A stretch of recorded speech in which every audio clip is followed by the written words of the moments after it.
Let's take you back to Protea Glen in Soweto, where residents are frustrated over prolonged water supply issues. They say they've been without water for more than a week. Our reporter Lumka Bekindawo joins us live from there now with those details. Good morning once again, Lumka. We earlier heard from residents of Protea Glen on the impact that the lack of water has had on them. Have we heard at all from the municipality?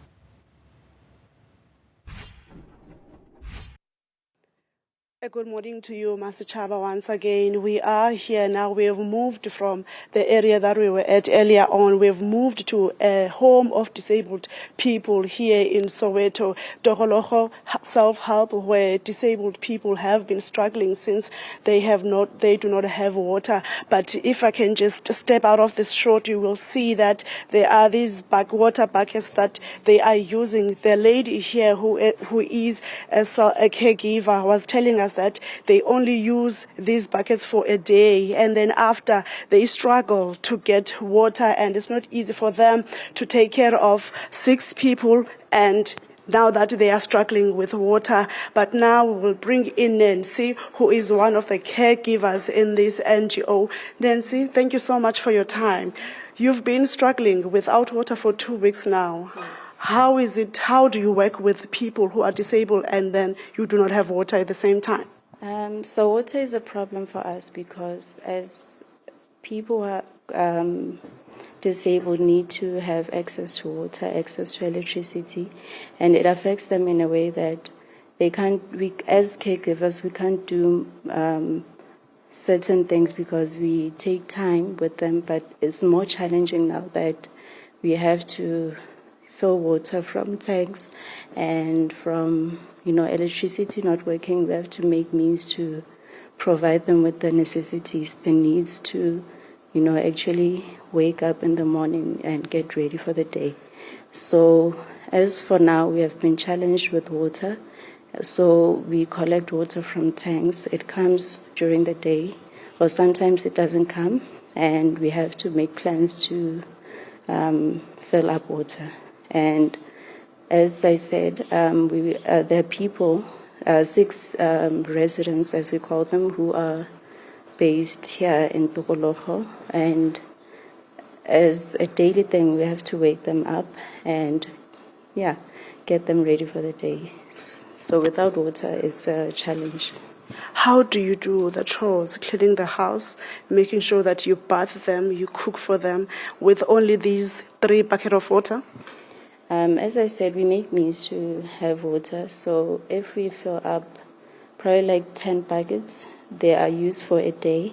And then the next day we find a plan to actually look for water again. So water is not enough for us, as we need running water from the taps and not in this system. Okay, have you had any update from the municipality on how are they going to make sure that the water is back? We just see with messages that says that,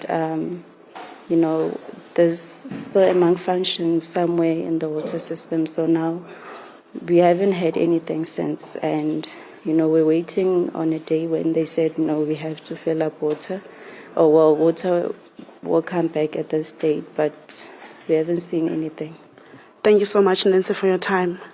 Master Chaba, that's Nancy, who's one of the caregivers here in this NGO, telling us how they struggle without water. And now let's quickly bring in one of the people that are staying here.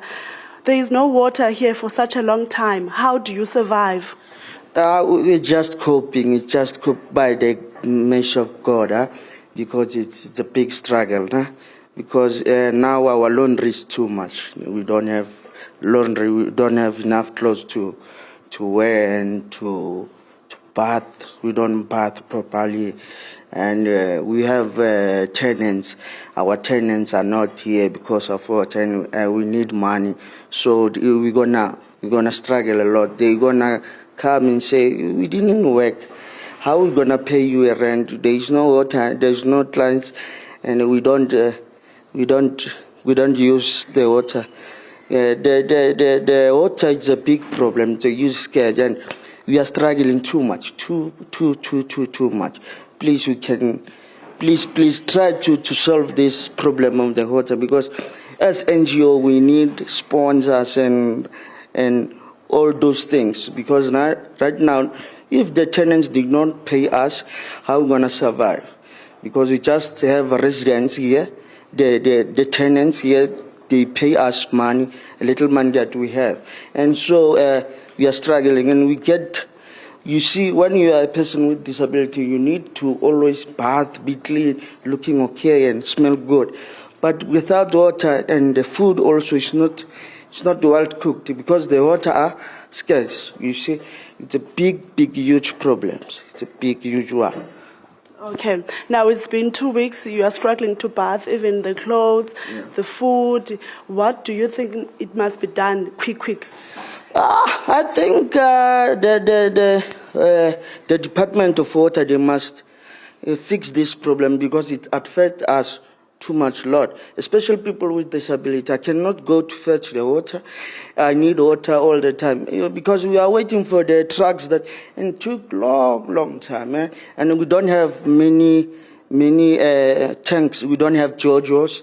We just use these drums, small drums and buckets, and it's not enough. We need water, because time and time again we go to the toilet and all that. You see, yeah. Thank you so much for your time. Okay, ciao. Nice one.